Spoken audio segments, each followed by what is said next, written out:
Hi everyone, it's Penny Black and Jill Foster here with a new PB&J card class video. And in today's video we are going to be doing some brushstroke stamping.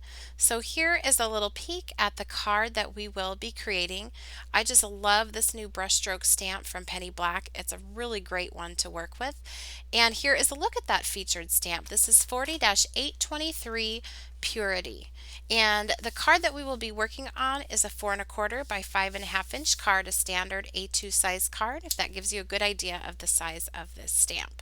So I am stamping using my MISTI stamp positioning tool, and I am stamping onto Strathmore Bristol Smooth Cardstock. I love using this paper with my brushstroke stamps.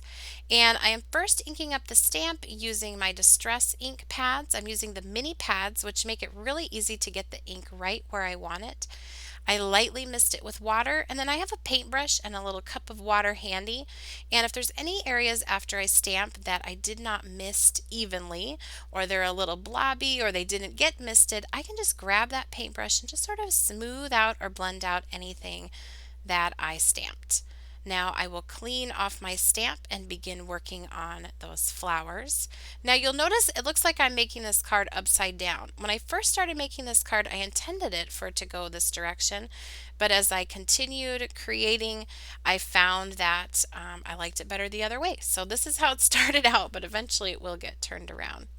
Now I am adding my ink to those flowers using, again, the Distress Ink mini ink pads and lightly misting, and then I will stamp that down. I used a couple of colors, and I'll have all of the exact colors of inks, markers, the paper that I'm using, the stamps, everything will be down in the YouTube description box below for your reference. So I misted that with water. I had my paintbrush handy with a little bit of water. I could blend that out, and then I am going to dry this before I add the next layer. So you could certainly stop here if you wanted just a really loose, soft looking stamping, but I wanted to capture a little bit more of the detail that is included in this stamp. So I'm going to go back now with an Archival ink. Now this is not, or this is a waterproof ink, and I find that it just really is so great for the detail of these stamps. And look at that, once I stamp it down, you can start to see all of those fine details that are a part of this. And using the MISTI, I can do it a couple more times just to darken it up, and you get a little bit more definition from the stamp itself, but still that really loose watercolor from using those Distress inks and the misting with water for the first impression. And I'm even going to grab a little bit of a darker color. I kind of turn my ink pad on the side, so I'm just getting the corner of it, and look at that. It takes a little playing around with what shade that you're going to want.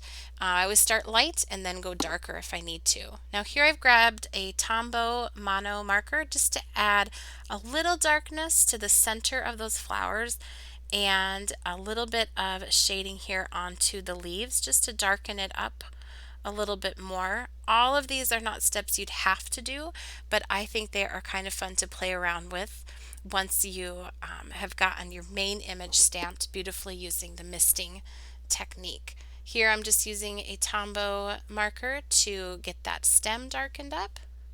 And that is all you have to do to get those gorgeous flowers. Now here's sort of a formula I like to follow for these one layer brushstroke cards. I first stamp the main image, then I like to grab another image, and I'm using our Sprigs stamp set, something smaller, and put it in with a little bit of color into the background. And so for this I'm using, because it's such a small little stamp, I'm just using my Tombow markers to color directly on the stamp and then stamp it down in the background. And I'm going to do it a couple of times just to darken up that color. Then I will get the stems of this stamp colored in with the green.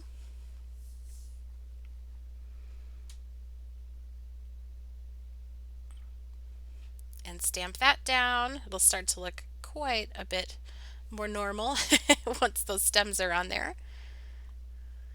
And then I'll just grab that paintbrush that I have handy and sort of blend out any areas here if I want them to have more of a watercolor look. So I've done my large main image, then I'm going in with this smaller stamp with some color. I even color a little bit with my marker on the door of my MISTI, and just to pick up some of that with my paintbrush and give it more of a watercolor look. You could also mist this, but because it's so small, I don't always like to mist it with water. Now, here's step 3 of my formula. Grab another stamp and stamp it using just a neutral color, very light in the background. So I'm using Antique Linen. This is also from that Sprig set. So if you're looking to sort of follow this formula to create a one-layer brushstroke card, I highly recommend this Sprig set with these new stamps, the new Purity Orchid stamp. And you can see just by adding this in a few places, it fills in that background without overwhelming that main image. Here's where I decided, oh, I should do this way. And you can twist and turn these smaller stamps to sort of fill in the area. And by doing this one in this very light color, it just grounds this whole image and finishes it off. And it's that easy to create this beautiful floral one-layer card. The last step is I am combining the Heartfelt Thanks Creative Die, so I'm using just the thanks from that, along with the stamp from 30-914, So Thankful. This is one of our new transparent sentiment sets, and adding those right onto the card. And the card is complete. That's it, but it's just beautiful brushstroke stamping, one layer, sort of following that formula of the main image, another smaller image in color, and then a neutral image in a very light antique linen distress ink. Thanks so much for watching. I hope you enjoyed today's video. If you did, please be sure to give it a thumbs up and subscribe to our YouTube channel. You can also connect with Penny Black on Facebook, Pinterest, Twitter, as well as Instagram, our website, and our blog, and they're all linked for you down below in the YouTube description box. Happy stamping!